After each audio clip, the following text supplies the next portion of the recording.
Hi,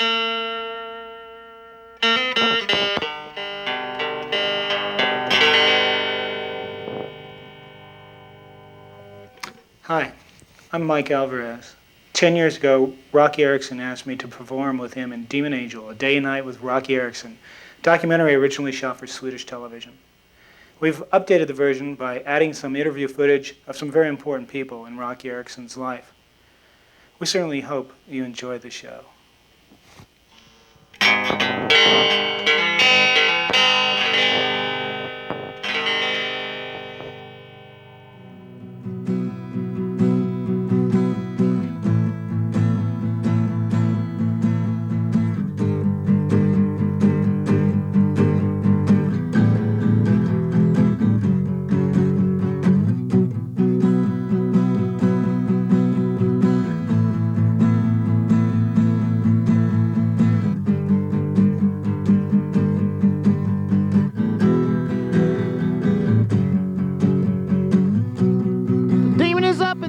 To the left, my eye turns to the left to say no, to say first I am a special one. I never hammer my mind down, I never have that bloody hammer, I never have that bloody hammer, I never have that bloody hammer, I never have that bloody, I never have that bloody, I never have that bloody hammer. Doctor, I am the psychiatrist, to make sure they don't think that they'd hammer their minds out, or that they'd have a bloody hammer, or that they'd have a bloody hammer, or that they'd have a bloody hammer, or that they'd have a bloody, or that they'd have a bloody, or that they'd have a bloody hammer. Second, I am the special one. My eyes green and blue turn safely unbegotten to the left to say no, while the others with their hair turned white will please roll their eyes back to the top of their head and hammer the attic floor with a bloody hammer. I never have that bloody hammer. I never have that bloody, I never have that bloody, I never have that bloody hammer. It's not a sledgehammer, it's not a chisel, it's a train, it's not a train, it's not a train, it's not a train, but a thought of unlimited horror for doctoral change. I never have them bloody, bloody, bloody hammer.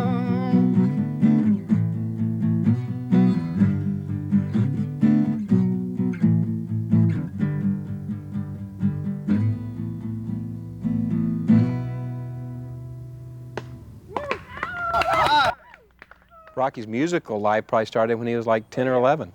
Because I remember Mrs. Erickson told me once that she would take him to guitar lessons at the YMCA instead of school. And it was like everybody, or other things that people thought like, oh, you should be doing this with your kid, like baseball or whatever. And her whole thing was like, no, let's just go to the Y and take guitar lessons when he was really young. And that's a lot different than what most people thought about raising kids in early 60s Texas. I think one of the reasons Roky was so great at a young age was because nobody ever told him he was doing the wrong thing.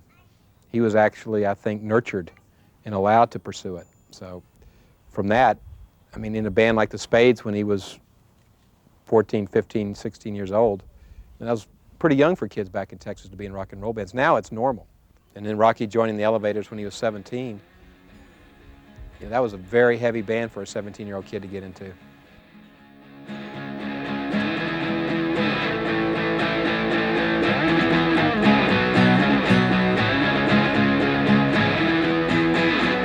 It's a cold night for alligators.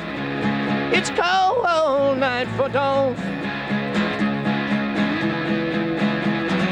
The dogs choke on their barking when they see alligator persons in a bog and phone.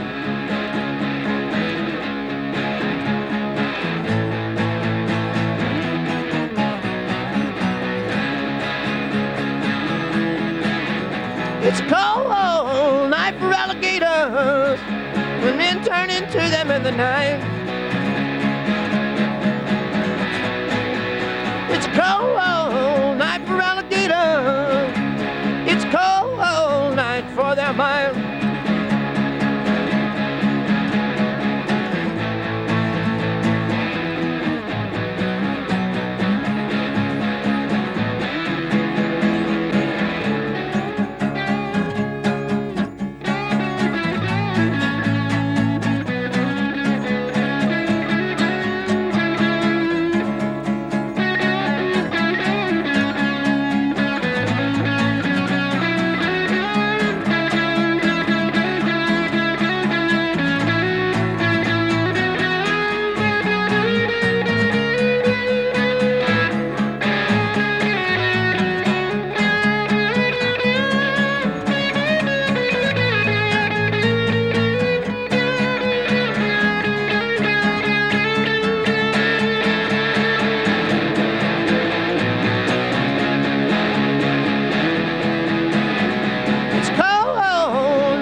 It's a cold night for alligator.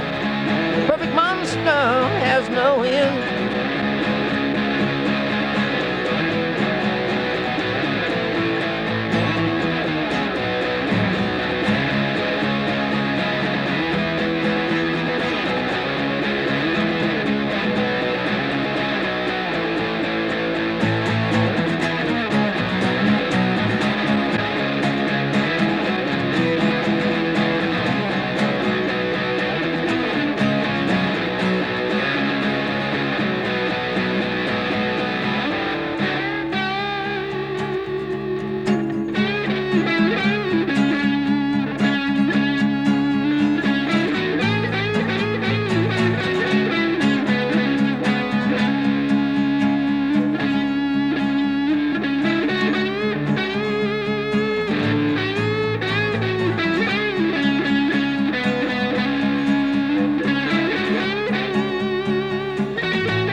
Okay, go ahead.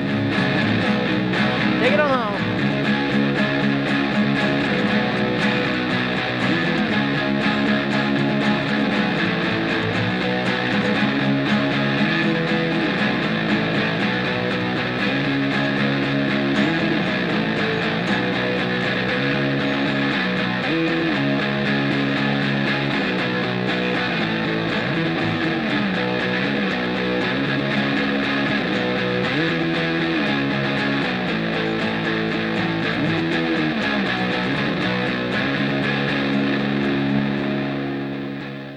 In Austin, the whole scene was centered around one thing, which was the Elevators.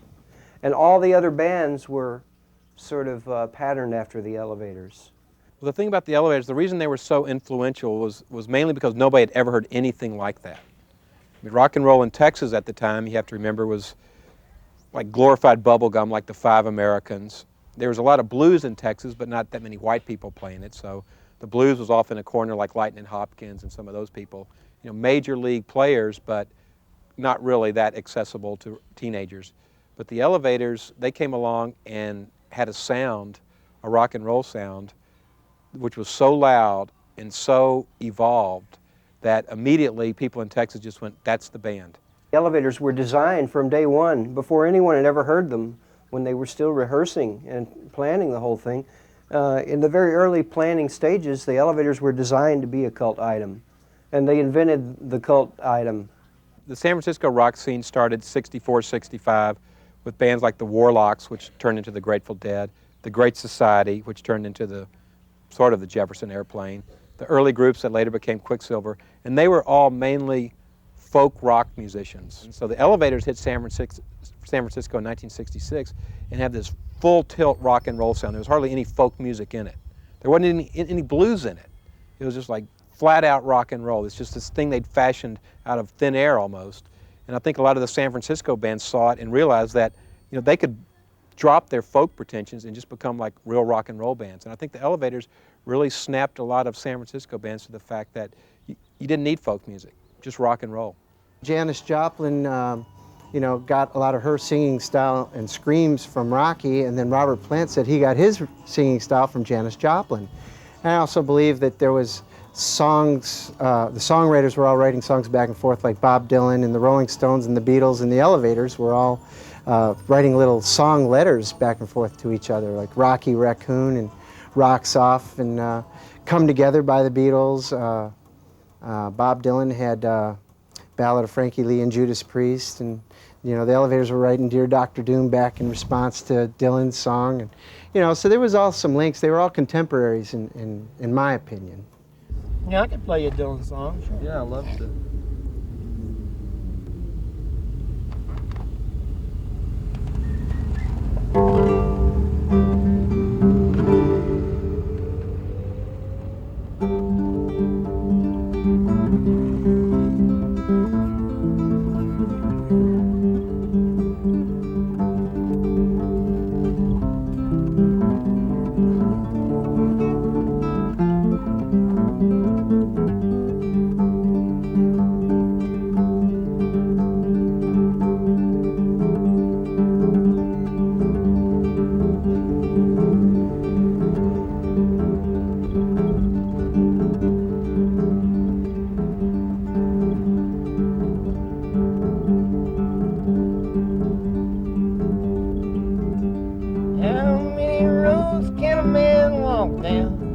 Before you can call him a man, how many seas must a white dove sail before she can sleep in the sand?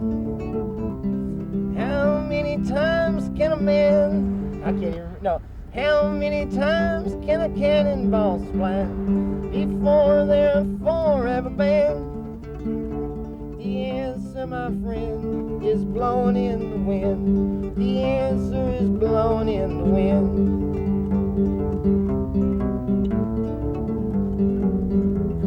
There were groups, you know, as far away as San Francisco and New York, you know, who always, they heard the first single, which was You're Gonna Miss Me in 1966, and thought, you know, what is that? Why does it sound so strong? And some people say it's like the first punk single ever made, but I think it's beyond that. I think it was more like one of the first great American rock and roll bands. I was selling records and a man came along with an entourage with him, and I had no idea what he was up to.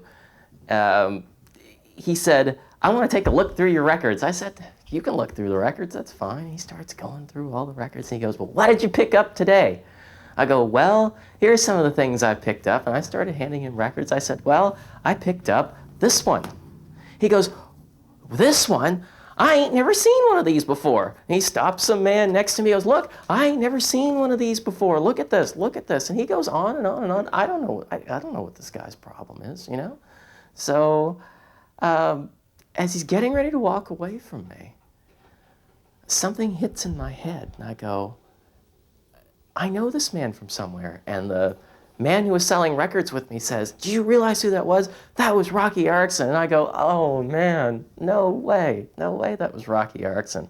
This is the record that Roky Erickson picked up and said, I ain't never seen one of these before with me.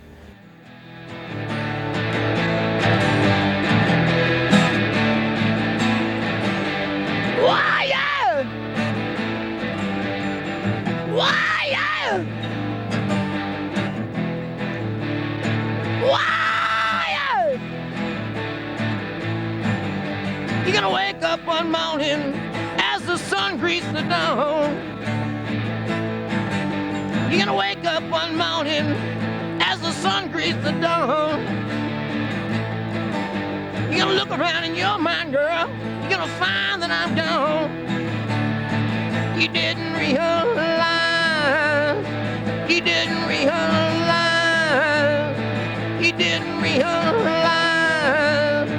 you didn't realize. Why you gonna miss me, baby? Why you gonna miss me, baby?